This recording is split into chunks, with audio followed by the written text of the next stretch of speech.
And back to continue our conversation about the perimenopause. So, yesterday we spoke about what the perimenopause actually is. So, covering things like what kind of ages you may feel it, what the word peri actually means, what's happening to your ovaries, what's happening to the different hormones. And today we're going to be talking about the different stages of the perimenopause. Now, this is a little bit debatable because I've seen and heard different doctors talking about um, early perimenopause, late perimenopause, 4 stages, 5 stages. So I'm going to kind of give you some information that is going to demystify this a little bit. So in my training, I understand that there's 5 stages to the perimenopause, and I'm going to talk about them as like the early stages, mid stages, and late stages. So it's very hard to identify exactly what stage you're in. But the first couple of stages, the stages 1 and 2, are quite quiet and gentle, and you're only really going to notice them if you're quite tuned in to your body and how it feels on a daily basis. So for example, when you're ovulating less often, you're going to know that if you kind of track your cervical fluid or you pay attention to it, or maybe you have other feelings in your body when you ovulate. Maybe you can feel it, or maybe you can feel your temperature changing slightly. So they're very, very subtle. But as well as that, you may notice changes in your sleep. I would say this is one of the first symptoms, actually, of the first couple of phases of the perimenopause. So let me know if you feel like your sleep has been affected at all. So this might be that you're finding it harder to fall asleep, and perhaps you've never had that challenge before. Or if you wake up in the night, you're finding it harder to get back to sleep.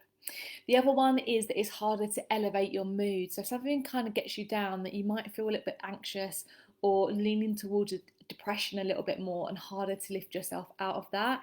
So again, that's one of the symptoms that I felt is on busy days when I'm a little bit more stressed out, I notice a little bit of anxiety in the early afternoon, and luckily I've got the tools and I know how to handle it and I know how to overcome it.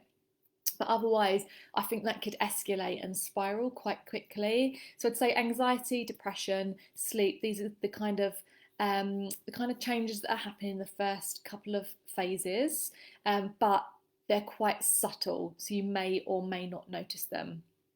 Then when we move into the middle phases, so somewhere between phase 2 and 4, let's say, you're going to start having more irregular periods, right? So there may be longer gaps between periods, they may be more sporadic, so you don't quite know when to expect them. This is when women can start to experience vaginal dryness or painful intercourse as well, and or hot flushes. Of course, they're a major sign of knowing that you're sort of midway there in the perimenopause, and night sweats, which are really, really uncomfortable. And I'd say that this can feel like PMS on steroids. So it feels like your PMS has got a lot worse. It kind of feels like maybe how you were in your teenage years, a little bit of angst around this time, but you've got a lot more responsibility now. So you've probably got a home, maybe a job, a family, pets, maybe the elderly parents or children to look after. That there's a lot of weight of responsibility on your shoulders with these changes going on in your body.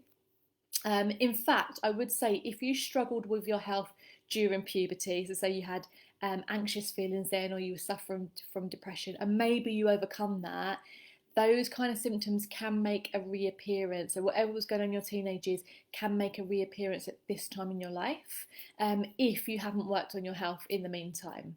Okay, so it's just kind of another chance to overcome some of these symptoms. And what I'd say is really important during this stage, the kind of the middle part of the perimenopause, is that you lean on the wisdom of women who've been through this before you. So your slightly older girlfriends, those that have got the wisdom around these changes, who will remind you that everything's a phase and everything will pass, and this will pass as well. Okay. Now, a lot of women will find that they will get heavier periods at some point during this stage, so the kind of the middle phases 2, 3, and 4, and that can include some clotting and flooding. And this is really important if you haven't heard of this term before. Is when your period is really, really heavy, normally double the amount of flow, and sometimes the bleed can be for 7 days or longer as well. Now, flooding is normal if it happens up to 3 times, but if it happens more than that, then you do want to contact your doctor, because you can get anemic, that you're losing iron through the blood, and you also want to check that it's not something else that's actually going on in the body. Then we move into the later stage, which for most women are a little bit easier. So this is kind of stages 4 or 5. You're going to be skipping more periods by this time, maybe going a few months between your periods, so they're a lot more irregular.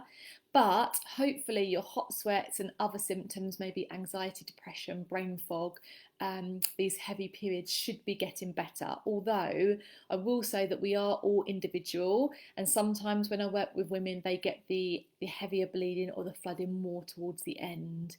So it's not definitive that you're definitely going to fit within these boxes, because we're all human, we're all individual, we're all different. Your experience may be different from mine and the next lady along as well. But this kind of gives you an idea on where you may be in the perimenopause. Just a little reminder that even when your periods seem really sporadic and really spaced really far apart, the advice is that you can always fall pregnant until you've actually hit the menopause, which is you've not had a period for a year. So do exercise some caution if you don't want any unplanned accidents or happy accidents happening at this stage in your life. So that is now covered what the perimenopause is, what the different phases are, and then tomorrow we're going to be looking at the different symptoms, and there are quite a lot of the symptoms. We'll spend a few minutes going through that. Let me know how this has landed for you, what phase you think that you're in. I'm definitely there in the early stages. My age suggests that as well, just over 40. We'd love to hear from you what phase you think you're in the perimenopause. Okay, I will be back tomorrow with Sarah, and I'll see you then.